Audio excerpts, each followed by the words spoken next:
السلام علیکم، کیسے ہیں آپ سب لوگ؟ امید کرتی ہوں خیریت سے ہوں گے۔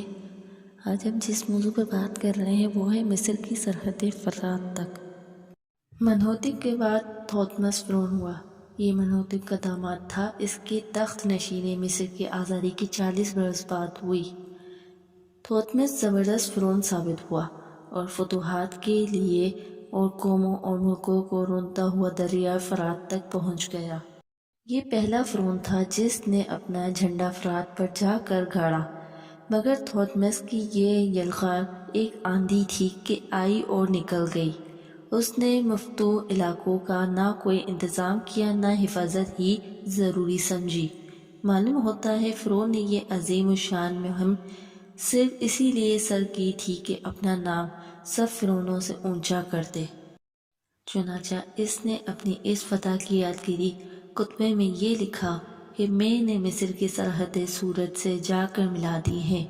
مصر میں واپس آ کر تھوتمس نے ملک کا انتظام بہت اچھا کیا۔ ہر طرف امن و امان پھیل گیا اور رعایا خوشحالی سے زندگی بسر کرنے لگے۔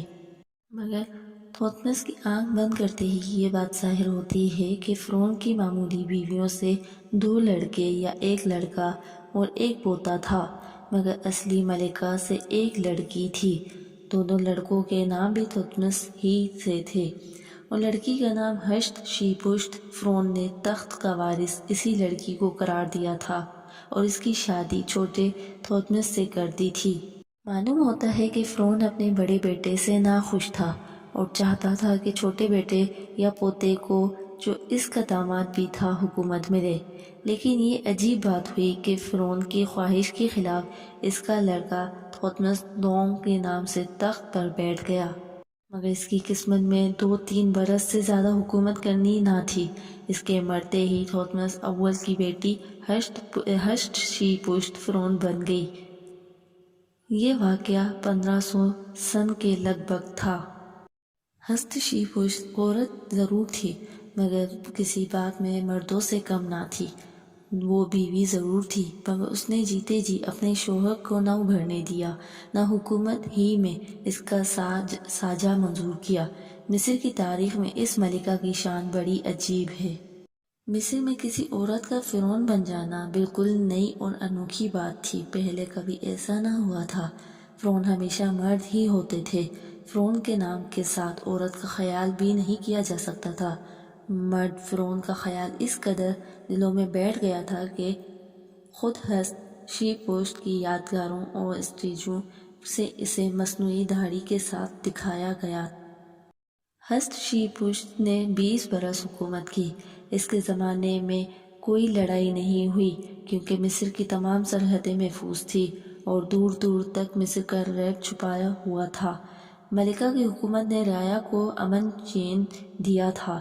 دولت کی بہتات ہو گئی تھی اور ملک بھر میں خوشحالی پھیلی ہوئی تھی۔ ملکہ کا ایک کارنامہ یہ بھی ہے کہ اس نے ایریڈر اور صومالی لینڈ میں 2 مہمیں بھیجی، ایک سے دوسری سمندر سے۔ یہ دونوں مہمیں سراسر دوستانہ اور تاجرانہ تھی۔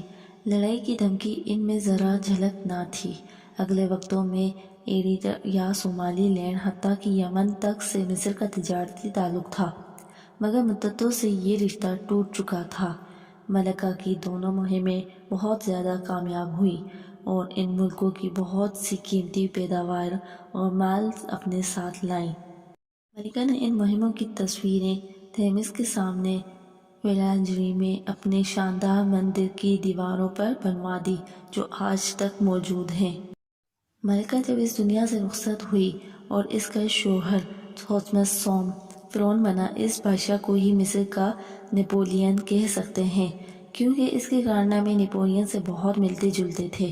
تھوتمس سوم بہت ہی زبردست بادشاہ تھا۔ اس کی عظمت ہی سے ثابت ہوتا ہے کہ ملکہ ہست شی پشت کس پائے کی عورت تھی۔ ملکہ اگر اپنے دل و عزم شوہر سے بھی بڑی شخصیت کی مالک نہ ہوتی تو اسے 20 برس اپنی کڑی کیندی قید میں نہ رکھ سکتی تھی۔